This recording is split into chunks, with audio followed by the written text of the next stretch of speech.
everybody, and welcome to another episode of Mind Matters, Navigating Head Injuries and Concussions. I'm your host, Kylie Como. I'm the legal nurse consultant here at Shane Smith Law, and today I'm speaking with Dr. Michael Hennis, a doctor of chiropractic medicine and board-certified chiropractic neurologist at The Neural Connection, and Paula Walters, a veteran paramedic survivor and an advocate for domestic violence survivors everywhere.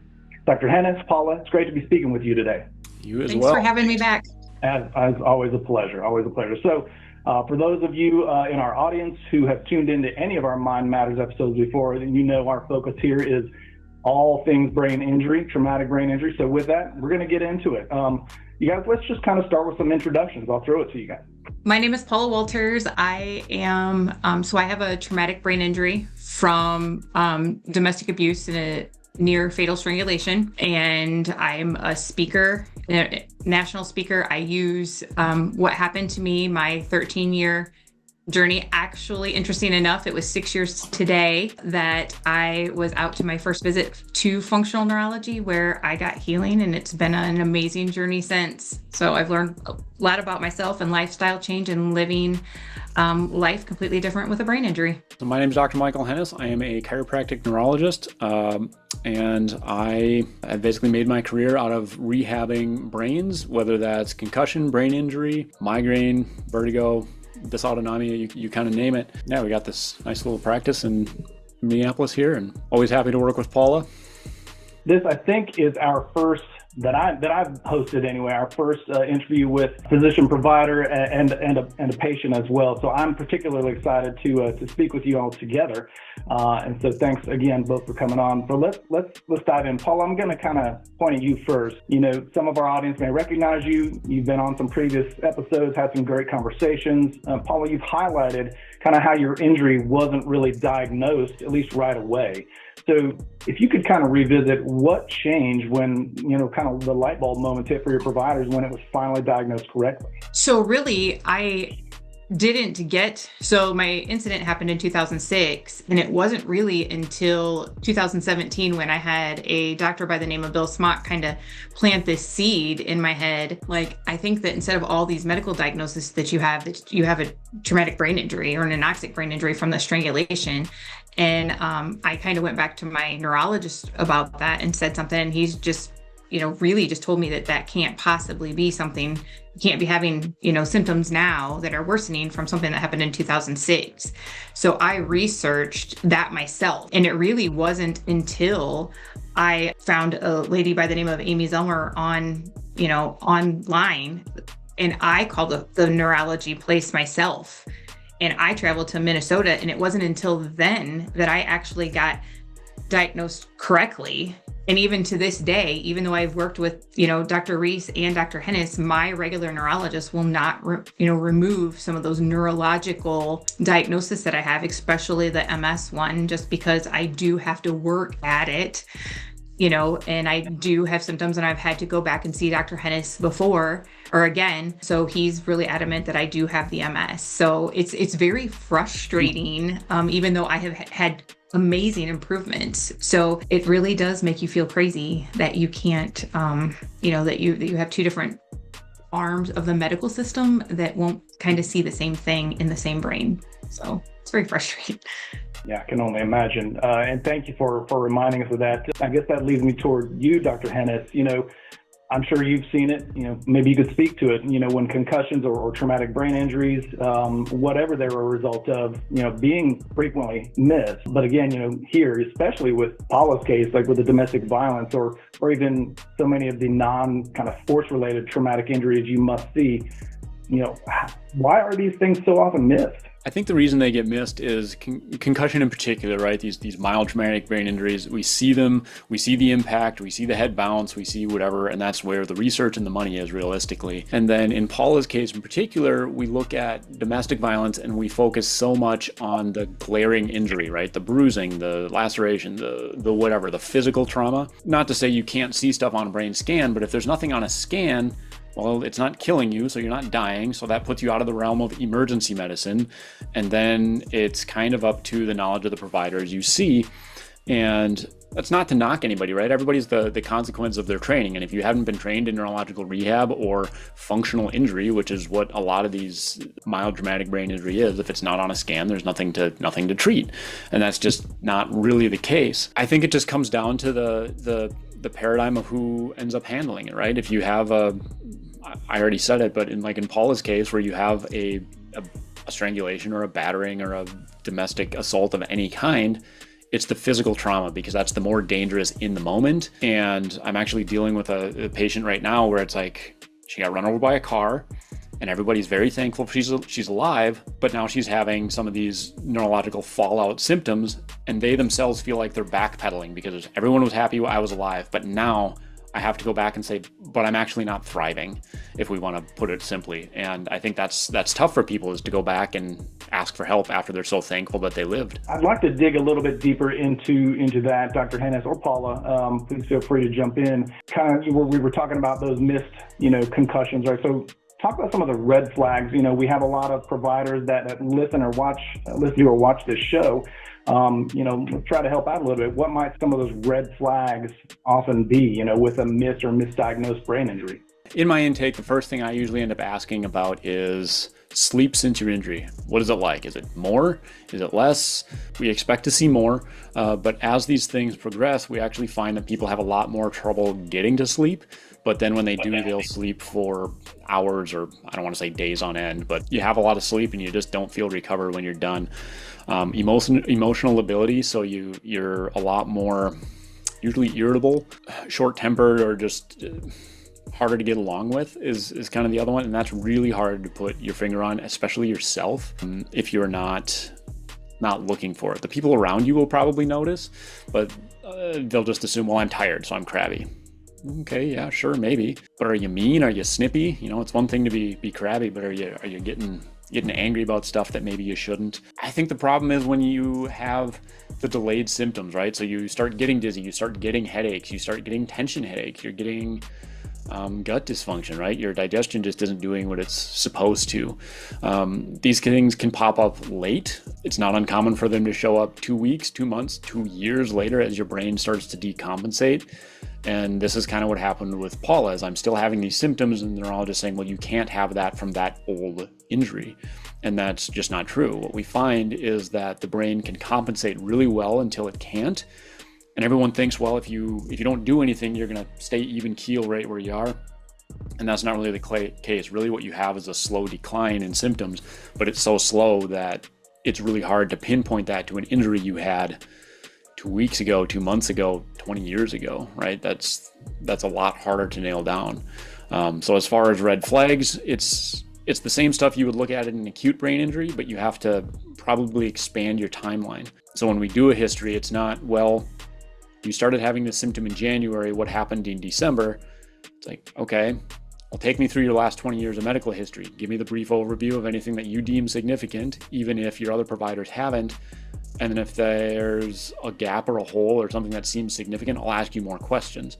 Do we have to go through every sniffle you've ever had? No, we don't. But there's usually some subconcussive impact or some mild round of antibiotics or something that will correlate that we can look at. But just not assuming that everything has to have a very short timeline of correlation, I think, is the biggest piece to see looking at these chronic issues. Yeah, I think that I went out to see Dr. Hennis earlier this year, and the symptoms that I went to see him for were more emotional feeling symptoms. So I knew I was more irritable. I was having a harder time feeling what people would describe as anxiety and depression. I was having problems with my sleep, and then just the kind of the balance problems. But a lot of it was like emotional symptoms, which you can probably go to before I was told to go to a therapist and then put on meds, when now I know it's kind of brain related. So I went out there and he was able to help with that, and it was related to the brain. There's overlap, right? There's never going to be we're not going to rehab you out of necessarily anxiety, depression, or that stuff. Therapy is still very important, but at the same time, it's stuff that you have to address too. So you kind of have to do both. And this is actually the tidbit on mine. So I've had previous concussions and my symptoms were almost all emotional and irritability. And I didn't realize that until well into treating concussions, that was more my problem. I never got dizzy, I never got headaches, I never got any of the classic concussion symptoms. But I remember in college, I worked at a retail job and there were 2 Mikes and I was Angry Mike. And it's like, oh, well, that would go inside. I don't like to think I'm an angry person, but apparently at that time in my life I was, so... That's all very interesting. You talk a lot about the emotional lability. Some of those symptoms that might be harder for, many maybe mainstream practitioners or even family or friends to pick up on. So Paula, I'd love to hear from you. This delay in diagnosis and the symptoms that you experienced yourself, how did that affect your care, the relationships you had with family and friends, or your providers even, your day-to-day life? Love to hear about that. Well, so for me, it's been a struggle in a lot of my relationships just along the way, like friendships and stuff like that, because I didn't know then that I had the brain injury. So kind of what that looked like was me having a hard time telling people off. And, I talk about when I speak about, losing my temper and throwing food in a restaurant and a lot of people ask the question if I was bipolar or had some, things like that. And I've had a lot of people walk away from me, people that were long time friends in those couple of years, especially right before 2019. I would say from like 2016 to 2019, it was really bad. I started battling with some thoughts and attempt at suicide. So, I really hurt people around me just because there was so much going on in my head, and I became a crier and a yeller, and sometimes my emotions didn't match what was being said to me, and just this complete emotional dysregulation. Whereas now I kind of have ways of, I still have it, just not as bad, but I also know how to prioritize sleep. That is my kryptonite, as Dr. Hennis has told me. And I make sure that everybody knows that. And the other thing is I will tell people like, hey, today's a day where I'm going to be super easily overstimulated. So people will not put on the TV, or being able to ask people to repeat things or to write things down. I think that understanding that has been able to help others kind of relate to me and be able to kind of work on those relationships. I'm very open and honest with people that I have a brain injury and that they're, these are my triggers. And, sometimes I just tell people like, I might need a little extra grace today. It's not a good brain day. And I'll just say that. So I think that understanding that, and that was probably one of the best things that I walked away from going to the Neural Connection, is the education on how to understand me and to kind of really help others understand me as well. So that was really important to me. Wow, that's very insightful. And that gets me thinking that emotional rehab, right? So many times we think about, concussions, traumatic brain injuries, we think about the physical rehab, potentially, or maybe the cognitive rehab, but that emotional rehab, if you will, but helping patients to really understand what they're dealing with and then be able to verbalize those things to their families, to their support systems, to kind of start turning things around where those relationships are concerned. That's deep. I would imagine, Dr. Hennis, that's a pretty familiar story for you. What would you say? How do you approach that then, that effective, concussion rehab on all those fronts, cognitive, physical, if that's the case, or emotional, really? What does that look like, especially for these delayed cases? Our exam is pretty long on the front end, and the first part of that is obviously getting a story. And one of my favorite things to say to people at the end of them telling me their story is, "You're not crazy." And it seems simple, but Paula, in particular, cases like yours where they're so long and drawn out, by the time you get to us, like, you need someone to tell you that you're not crazy. That doesn't mean you're not dealing with stuff. That doesn't mean we're going to get you back to 100% and you're not going to have some limitations. But knowing that you're not crazy, you're not nuts, because you've been called crazy once before, at least, by the time you make it to my office, typically. And just being validated in what you have is really the first step of that, right? And when the brain's involved, everything is on the table because your brain perceives it. It doesn't mean it's real. It also doesn't mean that it's in your head in the dismissive sense, right?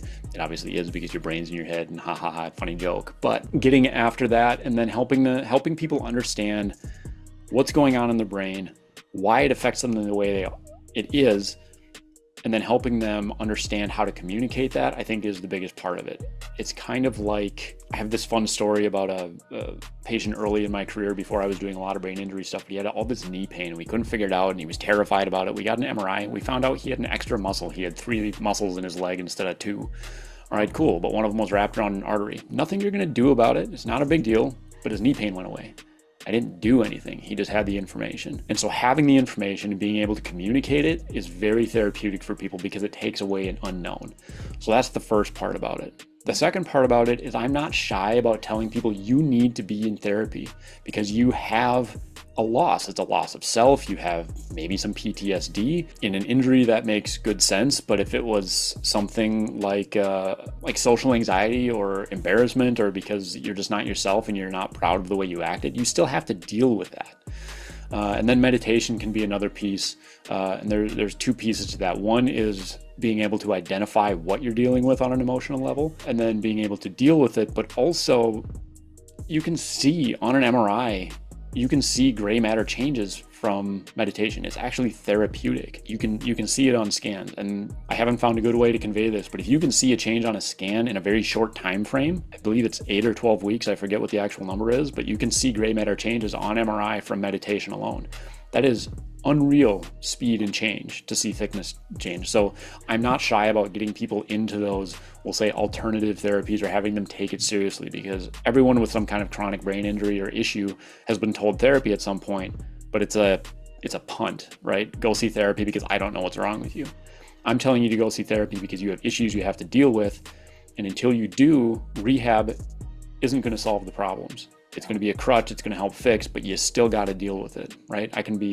I tell people this all the time. I can be the best doctor in the world, but if you don't deal with your stuff, it ain't going to work. If you don't like me, it's not going to work. Doesn't mean someone else can't help you, but there's a couple things that have to align for therapy to actually work, for rehab to actually work. Yeah, you touched on something very interesting. I think you spoke about alternative treatments, and we're starting to see, I think there is so much that is unknown about traumatic brain injury, especially, and I hate to use the term, it's a bit of a misnomer, that mild traumatic brain injury, because oftentimes they are invisible injuries. There's nothing that's going to show up on traditional scans and imaging and all that, but these new emerging alternative therapies that your practice and those forward-thinking providers like you are starting to deploy, you're finding success there. Paula, I would love to hear from you. What's that like to finally be in a place that's provided you with this structured plan for dealing with your injuries, for support and just your overall recovery process? I think that the biggest thing that I have is I have hope again. So I often get asked, and this actually just happened to me the last speaking event that I had, is what was the biggest thing you gained from going to see functional neurology? And I said hope. So I went from being told that, here, take these meds, this is as good as it's going to get for you. We can maintain this possibly, but you're not ever going to be better, versus going there. And now now I don't take any actual prescription medicines. I take some supplements. I still have the symptoms. I have good days. I have bad days. I still have the emotional stuff. I have a lot of the stuff, but there's hope that I can maintain it. I know that if today's a bad day, tomorrow I can get up and, do things, get outside, be in the sun, exercise. I control. So a lot of my symptoms are under my control, my sleep. So it kind of gave me some power back, and there's just a freedom in it, knowing that I can kind of get out of what I put into it. Because, I was told at one point that I wouldn't see 50. I'm now 51.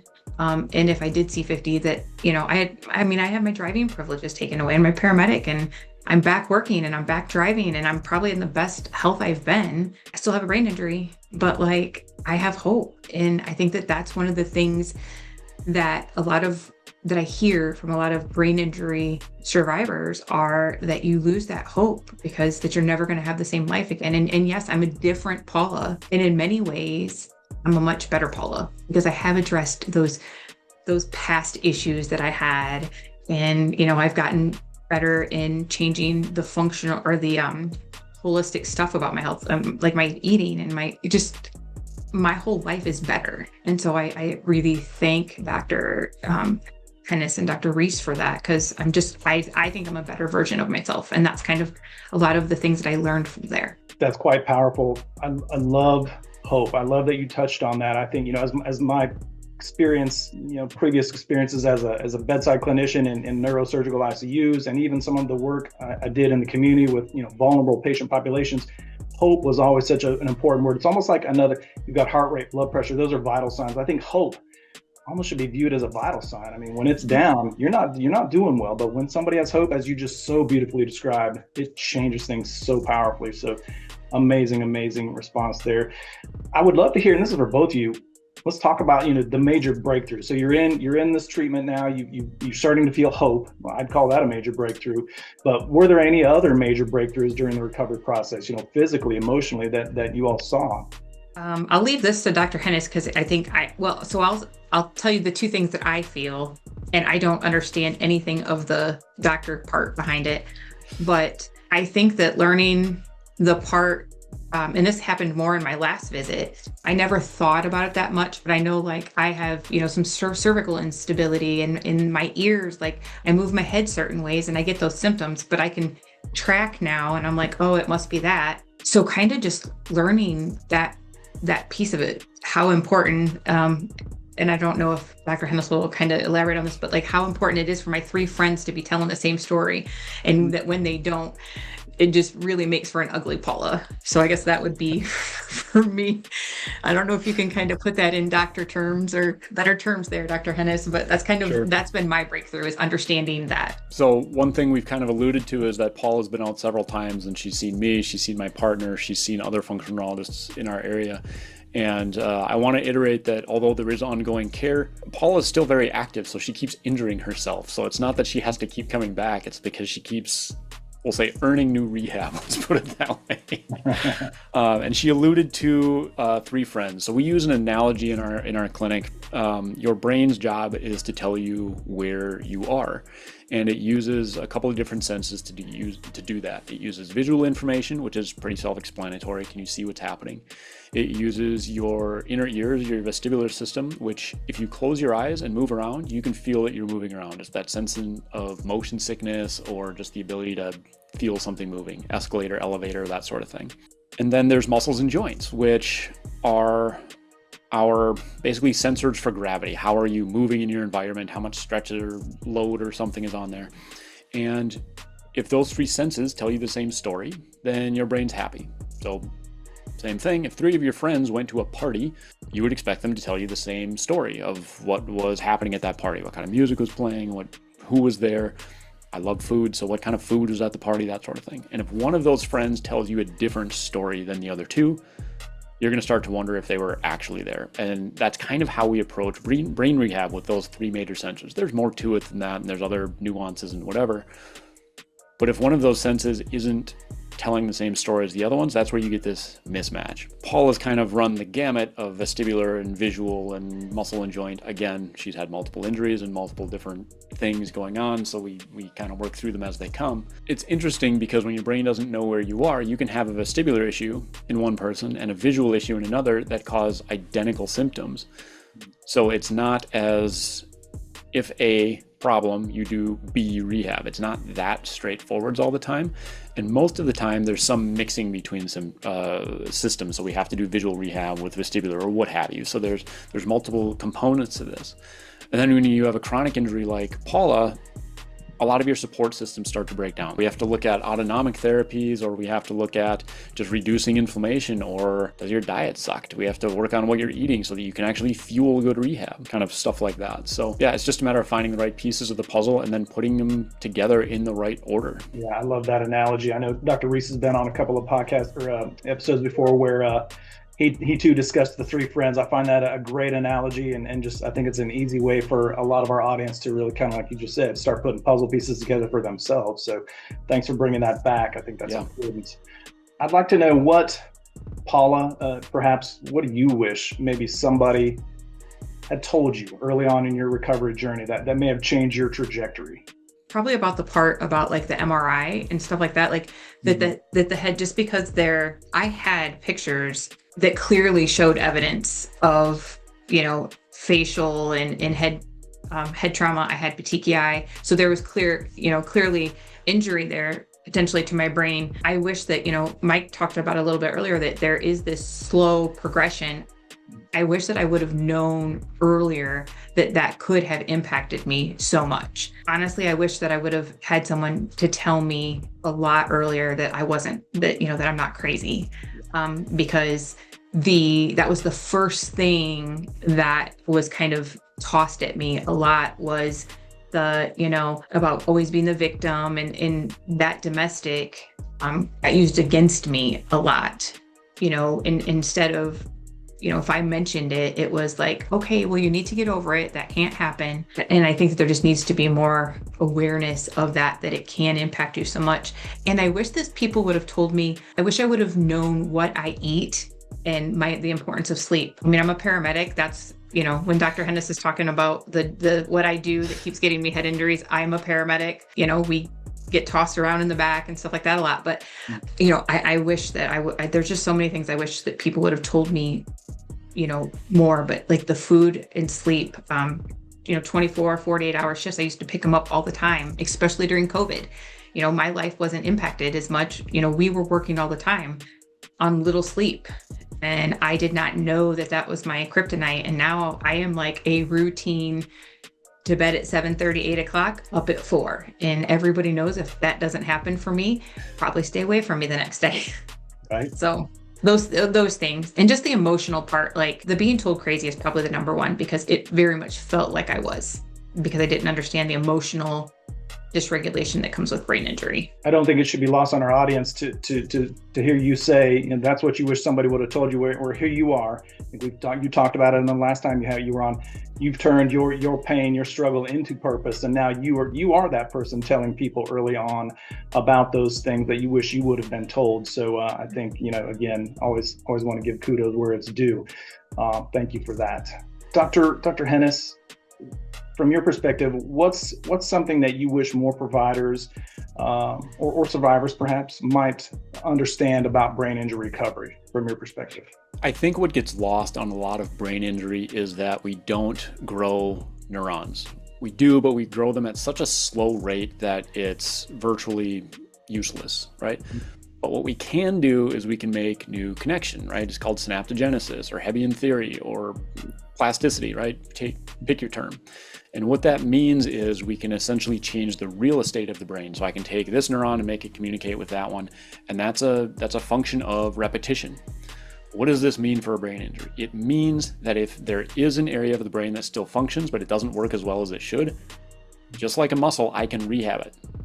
The way we do that is different than muscular rehab, but it can still be done. Just like, we'll say, physical injury rehab, though, it doesn't mean I'm going to get you back to 100%, right? If you have a knee replacement, that knee is never going to be as good as the original God-given knee. It just doesn't work that way. Depending on the injury you have, we might get you back to 100%, we might get you back to 90%. And Paula has alluded to this beautifully. You have to own that. You are responsible. I like to think I do good work, but at the end of the day, I shouldn't say this about myself, but I'm a guru. My job is to point you in the right direction and teach you how to do it. Paula and I live states apart. Do we talk? Do we email? Does she come out once in a while when she really needs it? Yes, but those are last resorts. It's not my job to fix her. It is my job to fix her.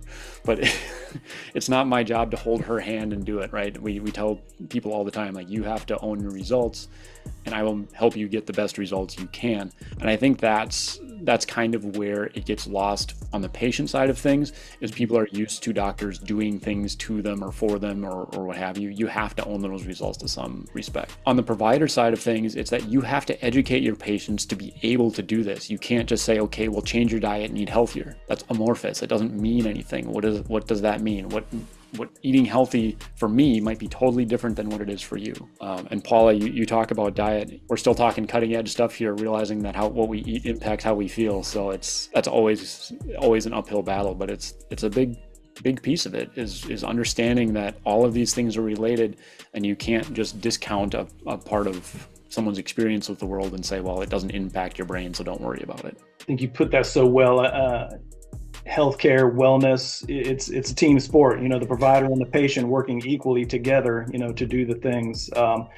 I think the patient definitely has the lion's share of the work, as I think you so well put. So that's great. Thank you for that, Paula.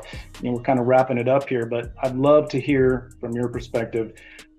What is healing? That word healing. What does that mean to you now? I've learned from going out to those doctors about, sleep, the meditation, the breathing, the difference between when I'm negative and you're around negative people versus being around, positivity and just all of these things.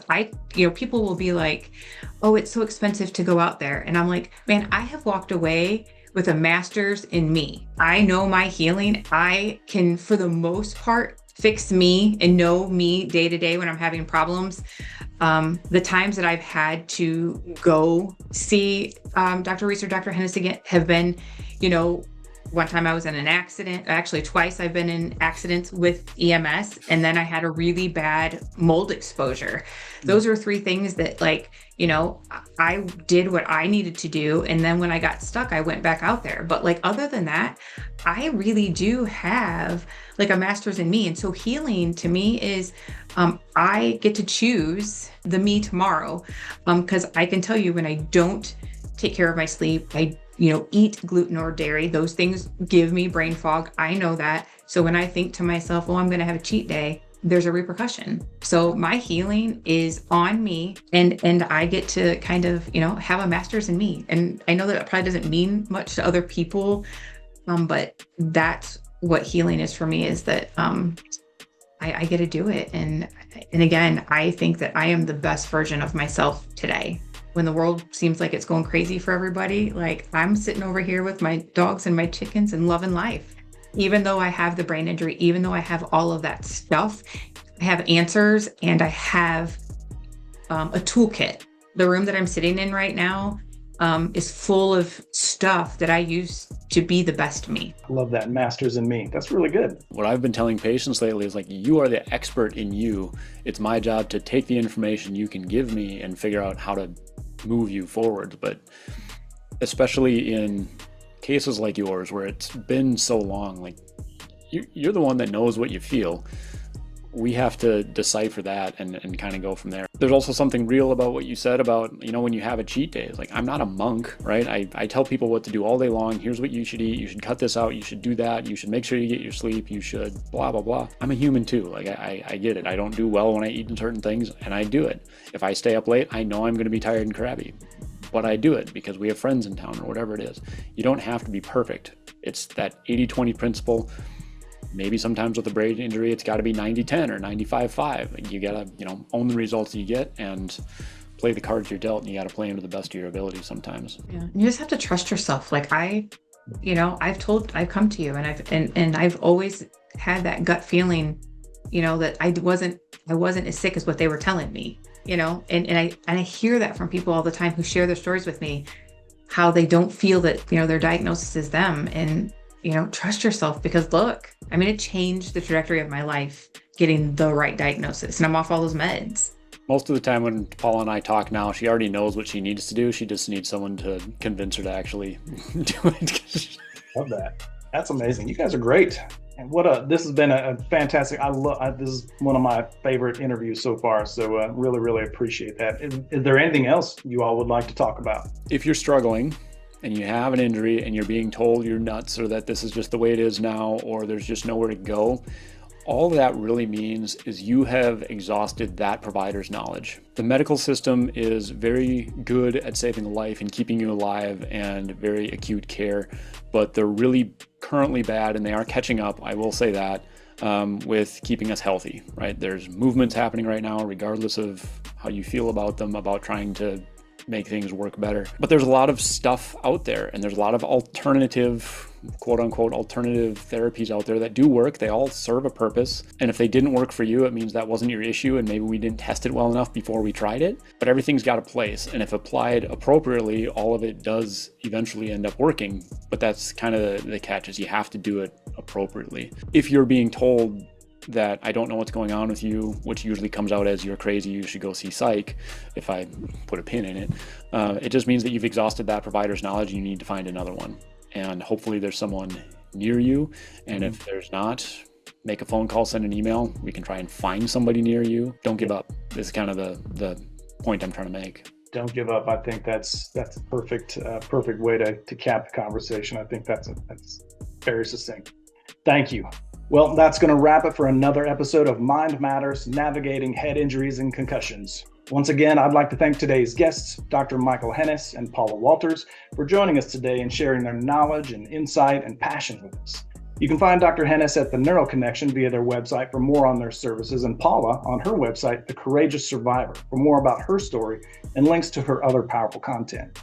I hope that our audience has enjoyed this enlightening and really thought-provoking discussion as much as I have, and is walking away with a deeper understanding and appreciation of what recovering and living and thriving with a brain injury might look like. Please don't forget to hit the like and subscribe button to our channel and keep up with our latest content. Leave us a comment today and let us know what you thought of our discussion. And as always, remember, if you're in pain, call Shane at 980-999-9999. Thank you. In pain, so I call Shane. 980-999-9999. In pain, call Shane.